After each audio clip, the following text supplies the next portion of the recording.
Saluton from BA. This is a Rorschach Multilateral update from the 6th of May 2025, a summary of what's going down in the world's major multilateral institutions. To kick things off this week, on Friday the 2nd, the Associated Press reported that the UN is looking at some major changes as it deals with shrinking budgets and overlapping responsibilities. It might have plans to simplify operations, merge agencies, and cut back on costs. Specifically, the World Food Programme, or WFP, is facing significant challenges due to substantial reductions in US funding, according to the report. The WFP anticipates cutting up to a third of its staff, affecting operations globally. Similarly, the UN High Commissioner for Refugees plans to downsize its headquarters and regional offices, aiming for a similar cost reduction and halving senior-level positions. UNICEF projects a 20% budget decrease in 2025, prompting further operational cuts. According to UNAIDS, HIV services are also taking a hit due to recent US funding cuts in the Democratic Republic of the Congo. The country is bracing for shortages of essential supplies like antiretroviral meds and condoms in the coming months. Programs that support pregnant women, children, and young women are scaling back or shutting down, and community-led efforts are struggling with less funding and fewer staff. These losses are a big deal, especially since the HIV crisis in the Democratic Republic of the Congo used to be one of the worst in all of Africa, and it's come a long way. Years of conflict and weak health infrastructure contributed to the spread of the disease and limited access to testing and treatment. International organizations like UNAIDS played a huge role by funding therapy programs, improving prevention services, and supporting the strengthening of the health system. In other news, the International Organization for Migration announced on Tuesday 29th that over 52,000 people have died while attempting to escape areas plagued by conflict and disasters since 2014. The majority of these deaths occurred within or near the troubled region themselves. The organization stressed that many of these migrants were driven by dire circumstances, lacking safe or viable options at home. It's pushing for improved international collaboration to provide safer migration pathways and better support for those on the move.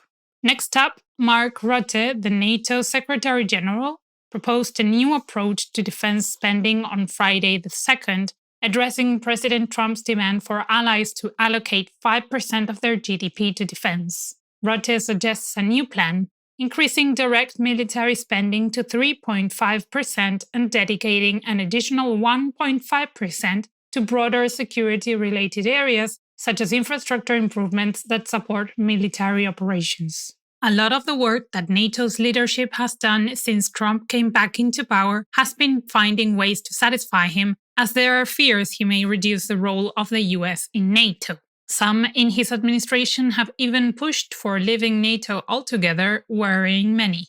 In legal news, on Tuesday the 29th, the EU's biggest court ruled that Malta's Golden Passport program, which allowed individuals to obtain citizenship through significant financial investments, violates EU law. The court determined that granting citizenship in exchange for payment undermines the mutual trust and solidarity among member states. Despite generating substantial revenue, the program faced criticism for enabling individuals with limited ties to the country to obtain EU citizenship. The ruling mandates that Malta terminate the scheme, aligning its practices with EU principles. In more legal news, on Tuesday the 29th, through the International Court of Justice, South Africa accused Israel of intentionally blocking humanitarian aid to Gaza, leading to widespread starvation. South African officials argued that Israel's actions are deliberate and amount to severe violations of international law. They highlighted statements from Israeli leaders indicating a refusal to allow aid into the region, suggesting a calculated effort to deprive civilians of essential resources. Recall that South Africa started proceedings against Israel at the International Court of Justice back in December 2023 and accused the country of committing genocide in Gaza during its military operations. The case was filed under the Genocide Convention, with South Africa arguing that Israel's actions violated international obligations to prevent and punish genocide. On Friday the 2nd, the Philippines and Malaysia, both members of the Association of Southeast Asian Nations, met to increase cooperation within the organization. They aim to strengthen their relations and the alliance as a whole to tackle ongoing security and trade challenges. This collaboration is particularly focused on addressing issues like the civil conflict in Myanmar and China's aggressive posturing against neighboring countries in the South China Sea, as well as navigating economic uncertainties due to global trade dynamics. Meanwhile, on Tuesday the 29th, Hungary's parliament voted to leave the International Criminal Court, or ICC. The country's foreign minister said that it favors leaving the court because it is neither impartial nor credible anymore. This announcement came shortly after Israeli Prime Minister Benjamin Netanyahu visited Budapest, despite an ICC arrest warrant issued against him for alleged war crimes in Gaza. Human rights organizations had urged Hungary to detain Netanyahu, but the government didn't. On Wednesday the 30th, the African Union decided to lift sanctions on Gabon. This move follows Gabon's suspension in August 2023, when a general seized control of the country from the president in a coup. Since then, Gabon has adopted a new constitution and held elections in April 2025, organized by the people who helped the general come to power. That same general won the elections. The Union's Peace and Security Council deemed the transition process generally successful, allowing Gabon to resume participation in the Union's activities. However, some critics still believe the country is too authoritarian and not democratic enough. Going back to health, on Thursday the 1st, Reuters reported that the World Health Organization, or WHO, is preparing to endorse the use of new weight loss drugs. These drugs have demonstrated significant weight loss results in clinical trials. However, they are very expensive, sometimes costing consumers over $1,000 per month, which makes it harder for people in low and middle-income countries to access them. To address this, the WHO is considering strategies such as tiered pricing and pooled procurement.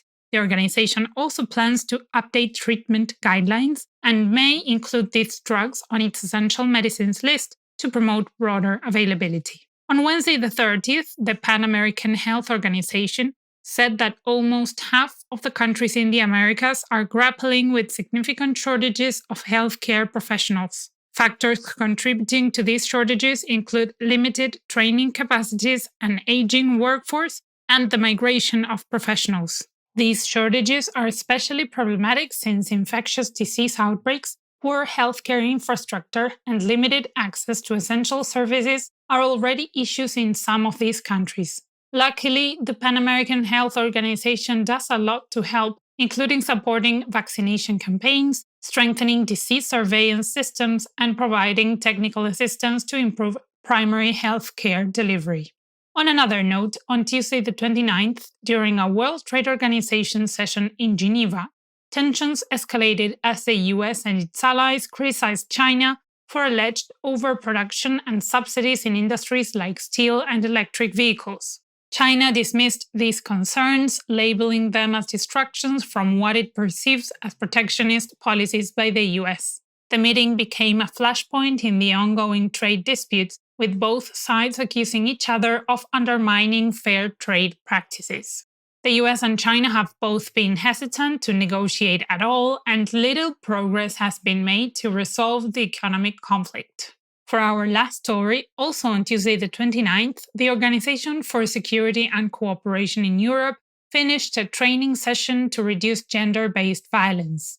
Participants learned about victim-centered approaches, evidence collection, and the importance of early intervention by first responders. This initiative is part of a broader project supported by several European countries to promote gender-sensitive responses to such violence across southeastern Europe. And that's it for this week. Thank you for joining us. Remember that if you are listening to us on Spotify, you can leave comments in the episode. They are private and we won't publish them, so go crazy. Want us to get back to you? Drop us your email. See you next week.